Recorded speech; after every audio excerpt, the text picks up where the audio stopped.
Richard White, thank you very much for taking the time to share about your time in the service. When did you go into the Air Force, and why did you go into the Air Force? Well, I graduated high school in 1970 Mm. and went to Oklahoma State University to be, I thought at the time I was going to be a veterinarian. Mm. I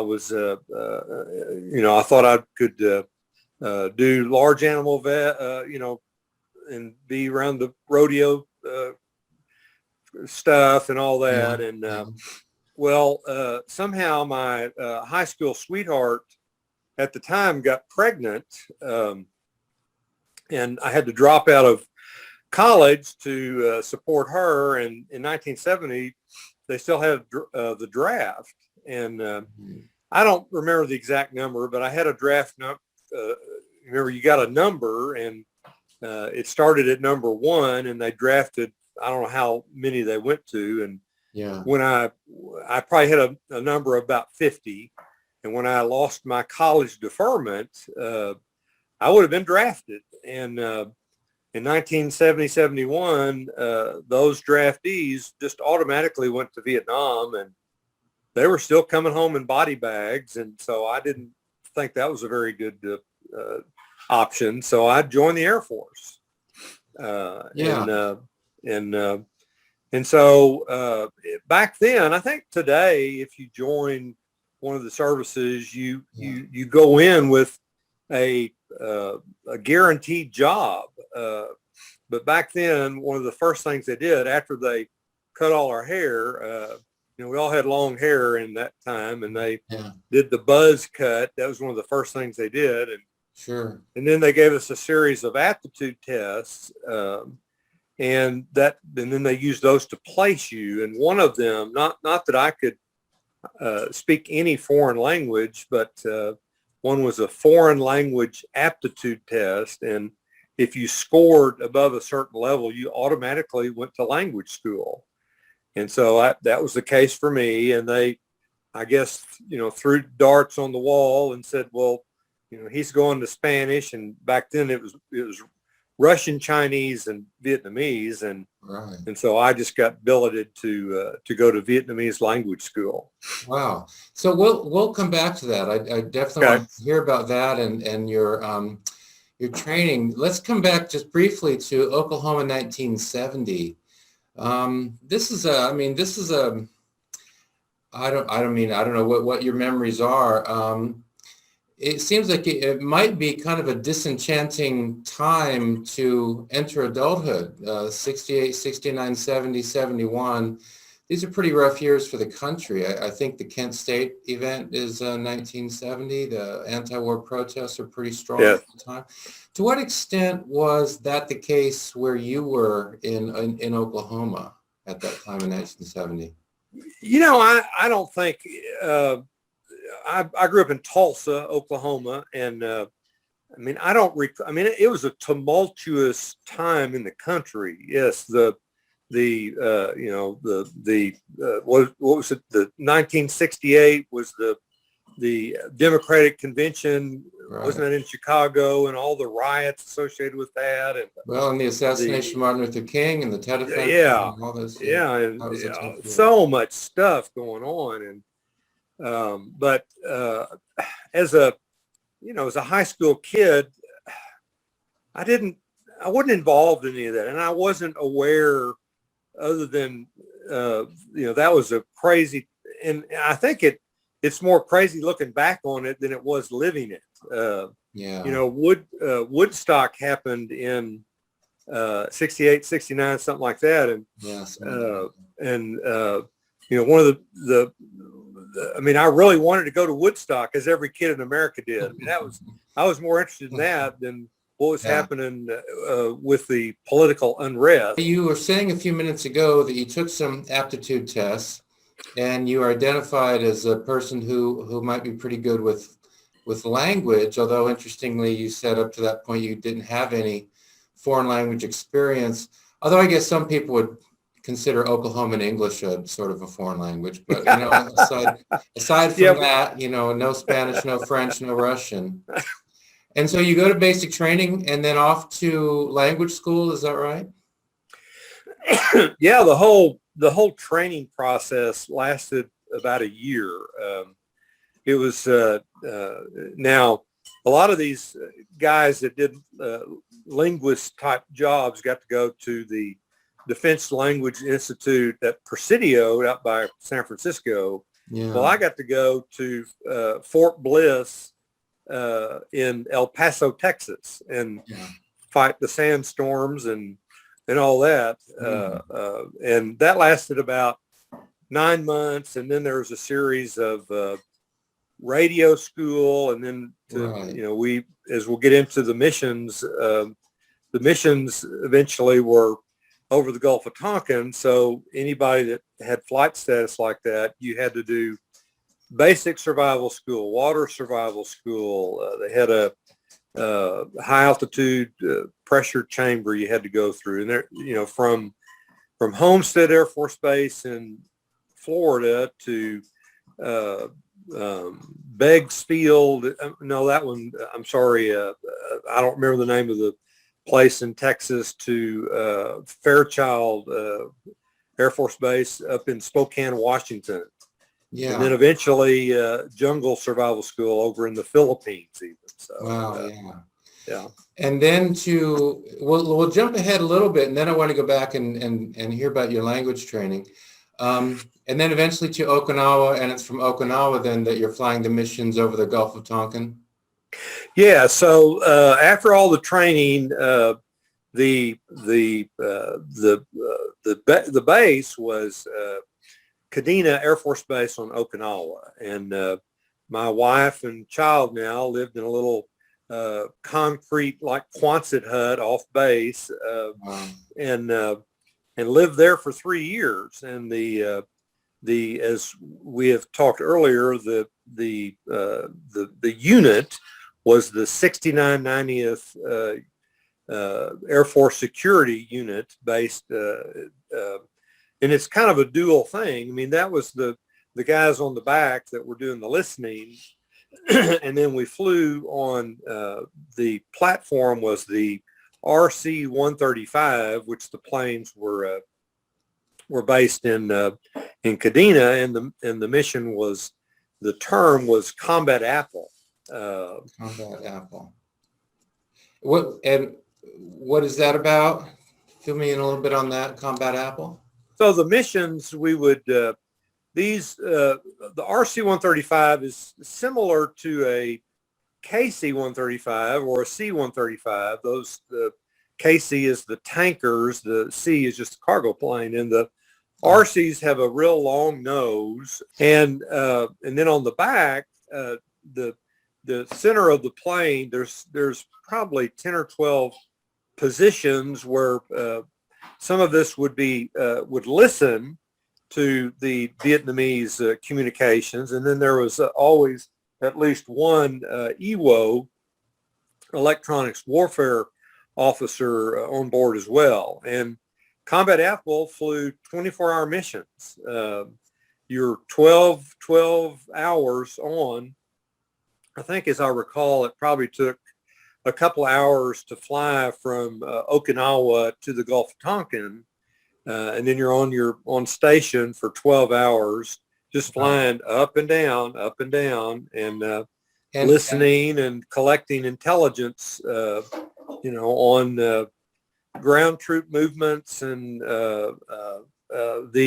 I think, as I've read since then, they used a lot of my particular mission, my particular job was to listen to the North Vietnamese Air Force communications. And I think they used that information to kind of see where the North Vietnamese had their planes and what their pattern of movement were, and that sort of thing.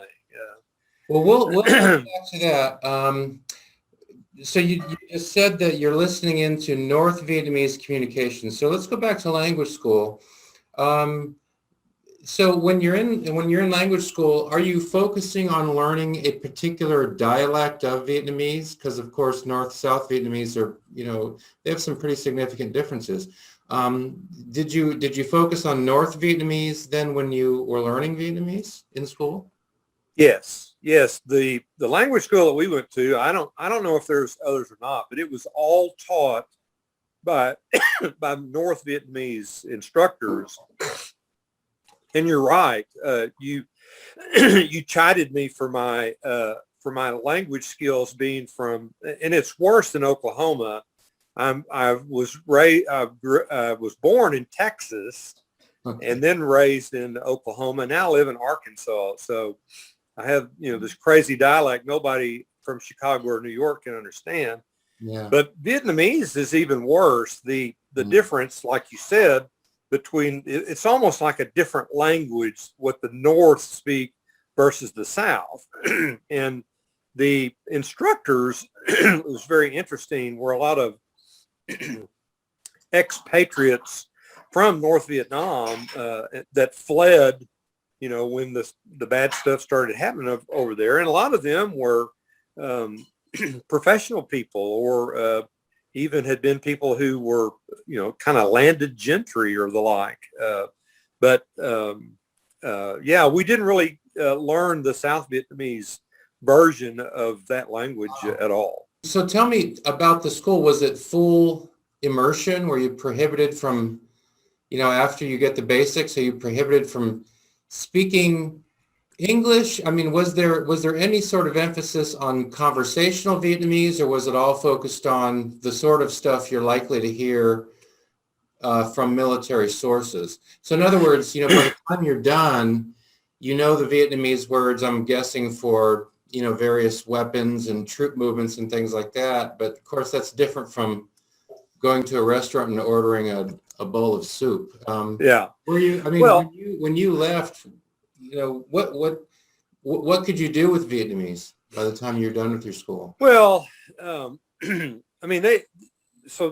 they're teaching 18, 19-year-old kids a new language. So Yeah. it's like teaching a child English, a toddler English. The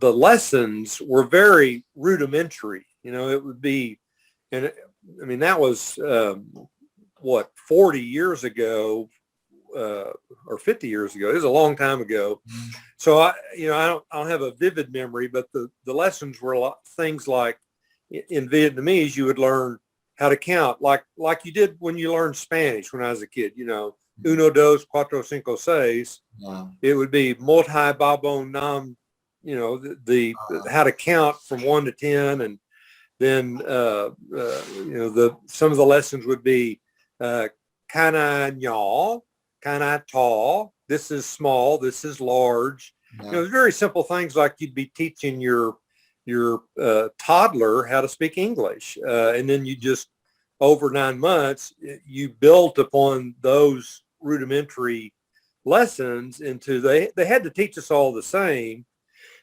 And then once we got over to Okinawa, then you were placed in a specific job of listening to different things. And fortunately for me, the Air Force communications were very, there just wasn't, it wasn't very elaborate. Some of my compatriots, some of my buddies, they were more listening to what was happening on the Ho Chi Minh Trail. And, they're listening to moving troops and moving goods and all that goes along with that. So their vocabulary had to be much more varied than mine was. Permission to take off, permission to land, that sort of thing. So, but I don't think we really got the specifics about the military portion of it until we got there, as I recall. I see. Okay. So you're flying these, you're on these very long missions. I imagine your RC-135 is being refueled in the air. Yeah, I wanted to get into that.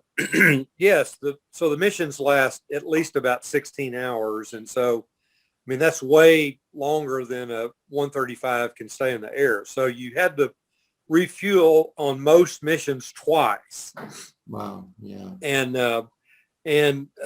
the crazy thing was that I don't know if you've ever seen the pictures of the if this is the KC-135 going that way, and this is the RC-135. There's a boom that comes out of the tail end of the tanker, and it goes into the kind of the top front of the receiving plane. Right. So the boom is coming down like this, and so on the back of the plane, our pilot has to keep the front still. So the back of the plane is just like being on a roller coaster, and and it was you could just count on guys throwing up just almost every time that we refuel. Because you could tell the turbulence from the plane in front of you? Because of all that, because of the turbulence just flying through the air, and then that having to keep the front steady. And then you could smell the JP4 fumes. Wow. And it just, these are 19, 20-year-old kids that, the thing that we did a lot over there was go to the Airmen's Club and drink beer the night before a mission. And so, so it was quite a experience to have to do that twice every mission. So that sounds very exciting. You're in this flight. You're out in the Gulf of Tonkin. You're doing midair refueling a couple times. You're listening to communications from the enemy. How long did it take for that to become not so exciting? How long, if ever, did it take for that to become just kind of, here we go again on another 16, 18, 20-hour mission? Well, we're doing it every third day. And so very quickly, and the plane, the RC, it didn't have any windows. So, it's just there's a small, maybe that big window over the door in the back, and that's it. So it's like you're on just an enclosed shell, so you don't really get to see out there most of the time. You were over the Gulf of Tonkin, but did you ever actually see the Gulf of Tonkin?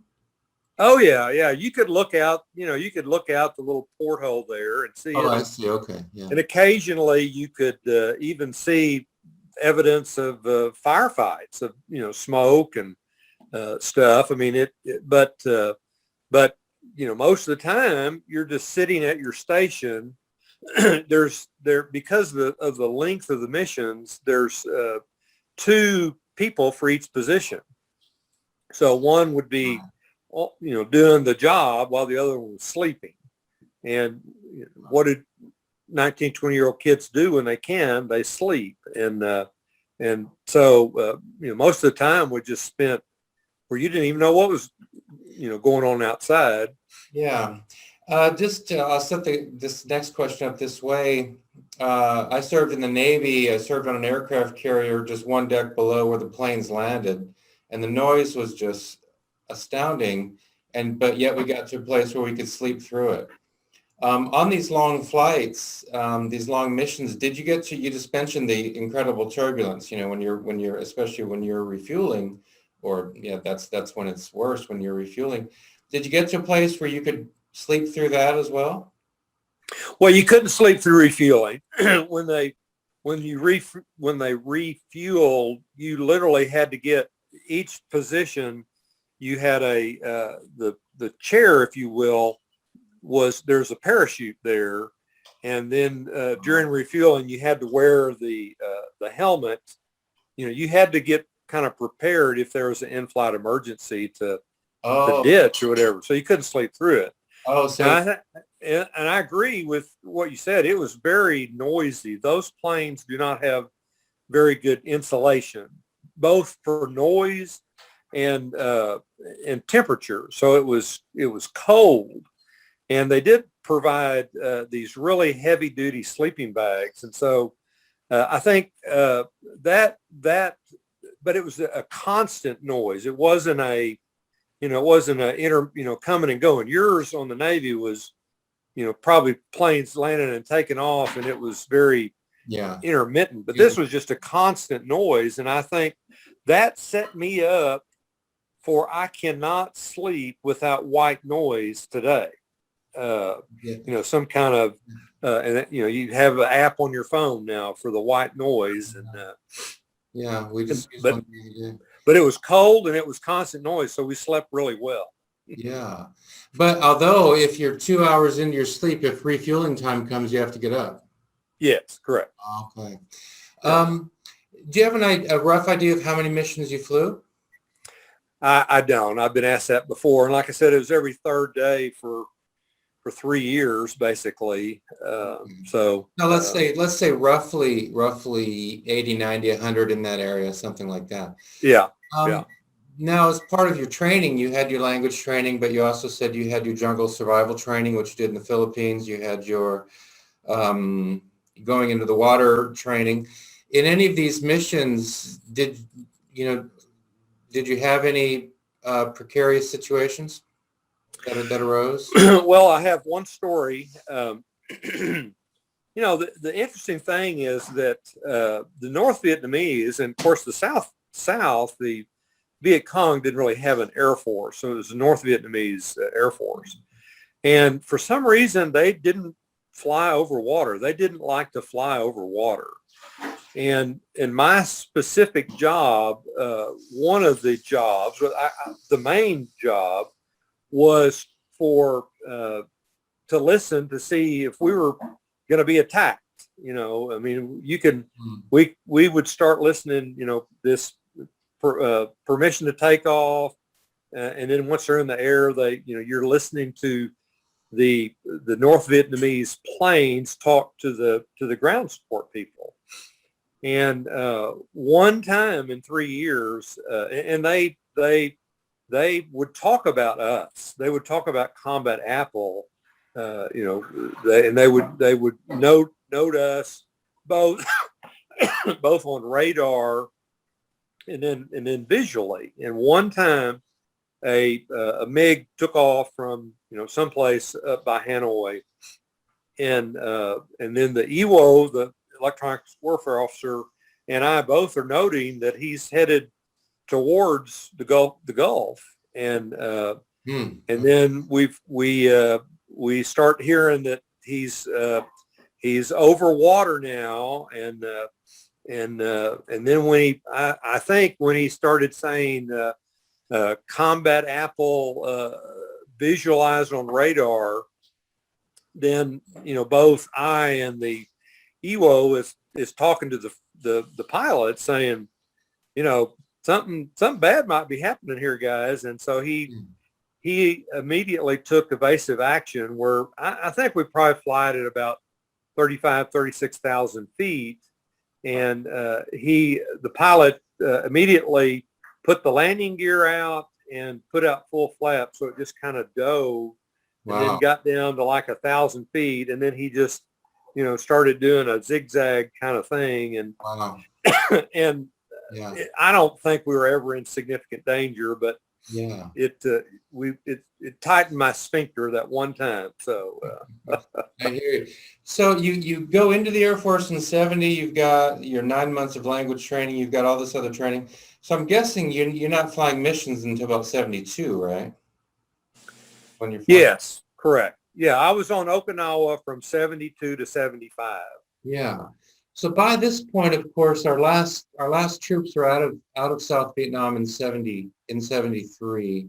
Things are certainly winding down in 72. They wind down completely in 73, other than small attachments with the embassy, and then small operations in Saigon. But U.S. military operations are done. Is this something that you were kind of able to observe in real time, the drawing down of U.S. effort? Maybe it's not something you noticed as a young person at the time, but looking back, can you kind of see that, as your own time, 72, 73. Now we're getting to 74, 75. U.S. does not have combat operations. I mean, is that something you kind of noticed at the time, that the U.S. operation in South Vietnam was definitely winding down? Yeah, I think I think it's easier for me to look back now and see what happened. Basically, as you said, as a kid, I wasn't as much aware of things, except the demands on our time got less and less. The early on, when we first got there, and we would do these missions, and then we would go back, and all the voice data that we collected was on these huge tapes, and our jobs back on Okinawa was to transcribe those tapes and then make reports.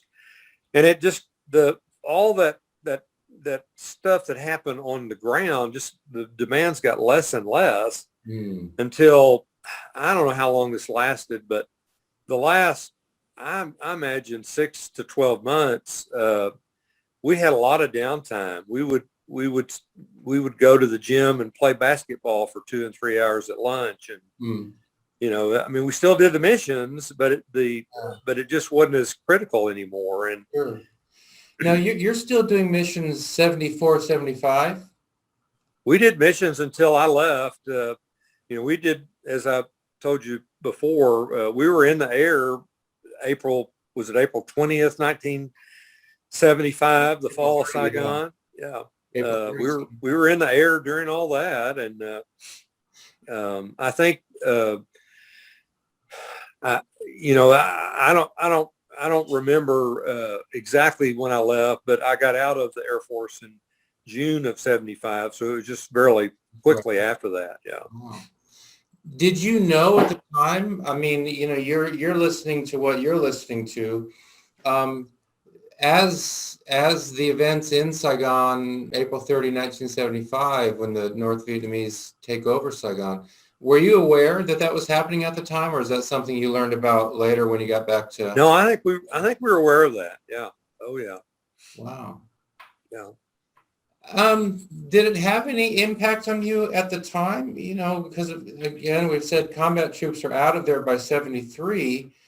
But now Saigon has fallen, April 30, 1975. It seems like sort of a tragic ending to a long story.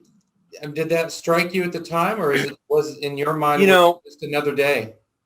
I don't really think it did. I think it's had a much greater I mean, I was again a young man that now I had 2 children, and I was just trying to figure out, what am I going to do to support my family?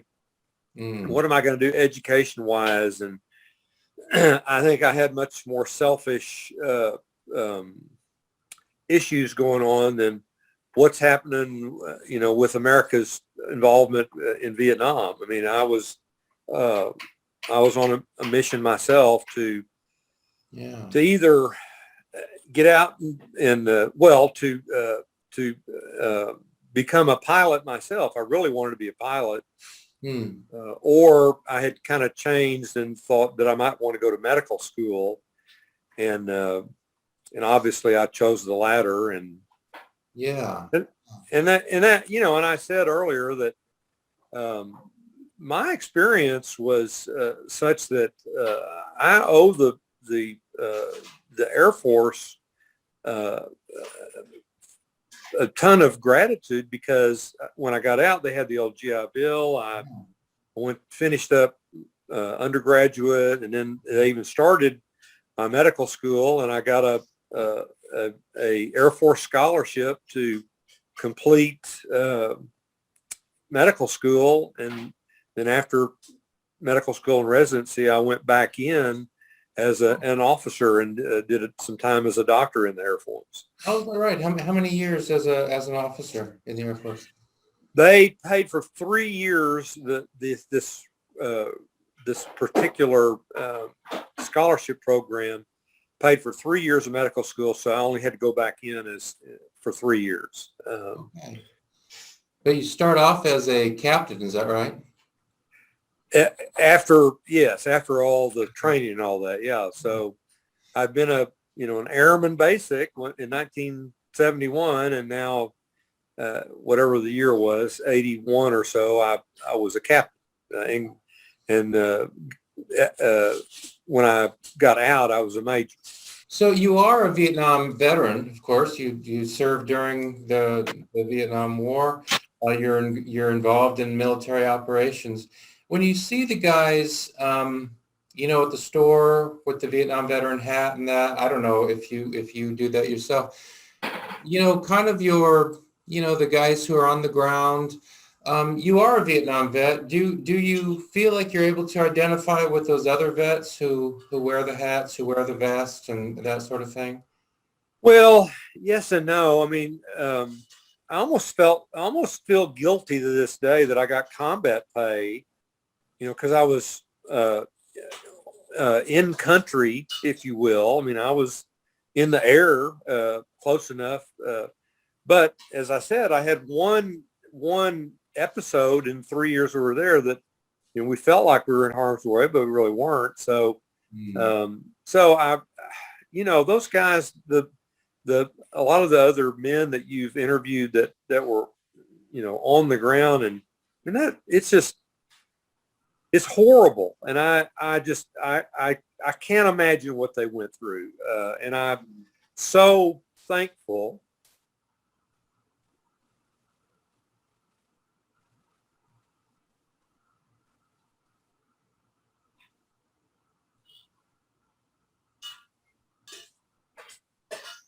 for those guys and what they did and experienced, and the tumultuous times, the country just treated them like dirt. So I try to, if I see those guys, because a lot of those guys are the guys that were there, and there's getting to be less and less of those guys, and I try to go up and thank them. So Yeah. Well, I think what your story shows is what a big and complicated what a big and complicated situation it was. Because of course, when we think of the Vietnam War, when we think of combat, we're thinking of the guys, in the jungle and the guys out on patrols and that sort of thing. But, a lot of their operations are based on intelligence that's come from various sources, and you're involved in gathering some of that intelligence. And so it's a big, complicated operation, that everyone is contributing to. yeah. Did you do anything after your time, after your service in the early 70s? Did you keep up on Vietnamese in any way? If you go to a Vietnamese restaurant these days, will you? Well, so two things. If you don't use it, you lose it. Whether it's a muscle or language skills. And so soon after I got back, and I was just trying to rush my way through undergraduate to get to medical school, I taught English to some of the Vietnamese refugees. Wow. And it interestingly enough, the way you teach is you don't let them speak Vietnamese in the classes. So, but I love being around them and getting to talk with them outside of class and all that. And then through my practice, we have a large population of Vietnamese refugees in Arkansas. Right. And I don't know when I got my first patient that was Vietnamese, but it was probably, I just left my practice after 30 years. So it was probably 30 years ago. Yeah. That's right. And so the first Vietnamese patient I got, I said, Chao Ko Mang Quay Kong. Yeah. And she says, huh? Because she can't understand my Texas, Arkansas, Oklahoma version of "Hi, Miss, how are you?" Yeah. But I've had a lot of Vietnamese patients through the years, and it's always been quite eye-opening to hear their story. And some of them, especially the ones that been patient for that long, left Vietnam when they were children, Yeah. and or their parents left and had to go back and get them. And Sure. there's just so many tragic and different stories that. But that's my contact with Vietnamese of late. You mentioned, some of the challenges the vets faced when they came home, the reception that they got. And, you hear different stories. Some vets came home and, the guy in the airport bought them dinner, but then others had some very tough circumstances. And a lot of them just didn't want to talk about their service at all. They didn't want to be known as veterans and that. How was that for you? Did you have any difficulties being an Air Force vet at that time? I did not. I did not see any antagonism towards me. Yeah. I just didn't experience any of that stuff. That Ken Burns and his series went into great detail about all that, and I guess I was in the bigger cities because I just didn't know it in Norman, Oklahoma, where I came back to. This is backtracking, but the other story that I always tell is we went to. I didn't even get into when typhoons come through that part of the world, and they do. Typhoon is a hurricane in that part of the world, and they would take all the airplanes and the air crews away, and we usually went to the Philippines, to Clark Air Base in the Philippines. They'd leave the families behind to ride out the winds. Isn't that crazy? So my wife and kids, and they lived about half a mile from the ocean, so it never was bad. But one particular, they call it Typhoon evacs. On the way back, we're approaching Kadena, and the landing gear won't go down.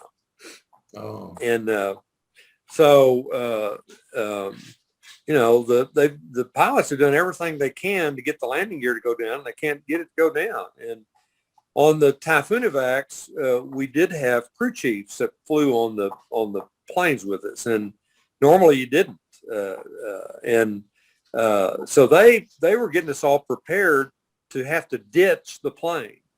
And Wow. what that meant is that they would open the crew door, and we'd all jump out in our parachutes in this, RC-135 flying 300 miles an hour, whatever it is. And most of us would probably die doing that. And the crew chief that was on board said, wait, let me try one thing. And there's some way to get down into the bowels of the landing gear from the inside of the plane, and it's a place where you're not supposed to be when the plane is in flight. So they, tied a rope around him and let him get down into the plane's flying 300 or 400 miles an hour, and who knows what kind of noise is down there. And he finds a kink in a hydraulic line and unkinks it, and I don't think he bought himself a beer the rest of the time that he was stationed on Okinawa. So he saved the day. So. He made that work.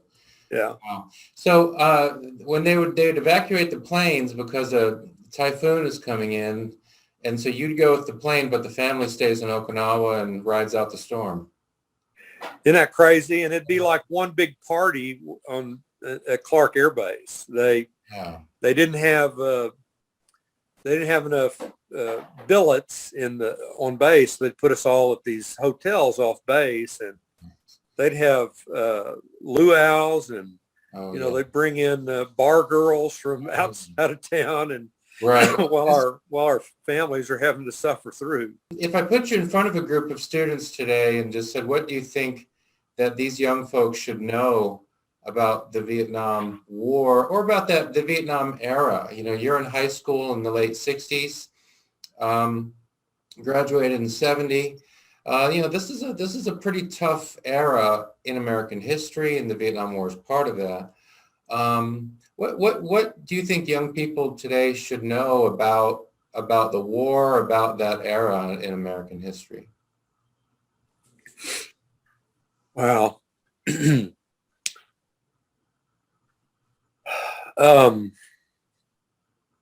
Golly, that's a tough one. Um, I liken the uh, the the division in our society today. I mean, I look back at my experience as a teenager and young adult that we had a huge division in our country then, and um, and it was to a large degree due to the Vietnam War. It was the pro-war and the anti-war, and our division in our country today, seems to be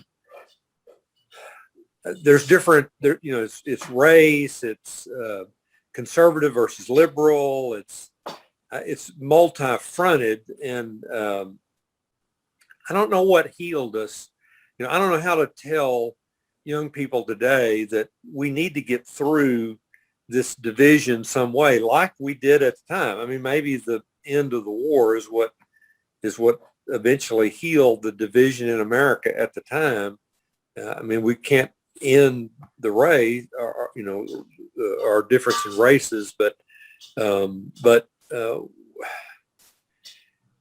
I'm stumbling around trying to answer that in an erudite way, but we made it through that division in a stronger way. I think through, after Vietnam, eventually we had a stronger country than we've had before, and I think we can get that way again, but we have to find a way to get through this division like we did back then. Yeah. So you do see echoes of the late 60s, early 70s today. And I've heard other vets say that they think that, the roots of the divisions that are being experienced in the early 2020s, that, that what we're seeing is kind of the fruition of seeds planted back in the late 60s, early 70s. So which of those do you think fits more your view? This is kind of we've seen this kind of thing before, or is this, this is kind of this is the result of stuff that began back in the late 60s, early 70s? Well, yeah, I'd be more the latter. I don't think it's ever gone away completely. I mean, I think we healed, but I think the heightened division does herald back to what we went through back in the 60s. Richard White, I really appreciate you taking the time. Right. Thanks for taking this time to talk with us. Thank you. All right. Take care. Bye-bye.